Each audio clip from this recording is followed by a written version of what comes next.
En France, la communauté internationale salue la victoire de l'opposition en Géorgie et le respect de la démocratie. La Russie, elle, espère normaliser ses relations avec la petite république. On le sait, le nouvel homme fort de Tbilissi a fait fortune en Russie, alors certains redoutent que Bidzina Ivanishvili replace la Géorgie dans le giron de Moscou, à l'heure où la Russie de Vladimir Poutine semble vouloir reprendre de l'influence dans ce qui était son précaré. Explication, Thomas Simon. La victoire d'Ivanishvili a de quoi réjouir Moscou. Elle affaiblit la bête noire du Kremlin, Mikhail Saakashvili.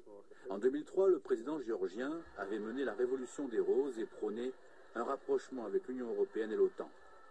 Une menace pour Moscou qui considère l'ancienne République soviétique comme une région d'importance stratégique. Au point qu'en août 2008, la Russie et la Géorgie se livrent une guerre sanglante de 5 jours. Avec l'arrivée au pouvoir du milliardaire Bidzina Ivanishvili qui a fait sa fortune en Russie, le temps est désormais à la réconciliation. Reste à savoir si elle sera compatible avec une politique pro-occidentale. Il y a une ambivalence, c'est-à-dire que son équipe qu'il a constituée pour gagner ces élections, elle est plutôt occidentale, voire même américaine, mais en même temps, il a un fort passé russe.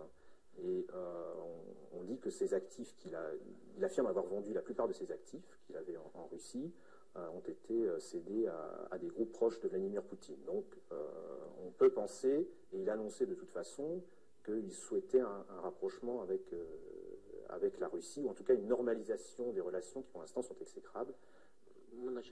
Le Kremlin tente aussi d'influencer la politique intérieure des autres États de l'ancien bloc soviétique. À long terme, Vladimir Poutine ambitionne de créer une union eurasienne susceptible de contrebalancer l'Union européenne à l'ouest et la Chine à l'est. Une union douanière existe déjà entre la Russie, le Bélarus et le Kazakhstan. Le Kirghizistan et le Tadjikistan devraient bientôt les rejoindre. L'étape suivante, eh bien, c'est d'accentuer cette coordination économique pour arriver à une union qui ressemble dans les mécanismes un petit peu à l'Union européenne d'ailleurs, mais dans laquelle, évidemment, il y a une différence très très importante, c'est-à-dire qu'il y a un poids lourd indiscutable, c'est la Russie, et que les autres, évidemment, se retrouvent finalement dans son orbite. Après la Géorgie, la Lituanie et l'Ukraine doivent voter ce mois-ci. Et là encore, Moscou soutient farouchement les partis pro-russes. Stop aux importations de maïs transgénique, c'est l'appel lancé par 130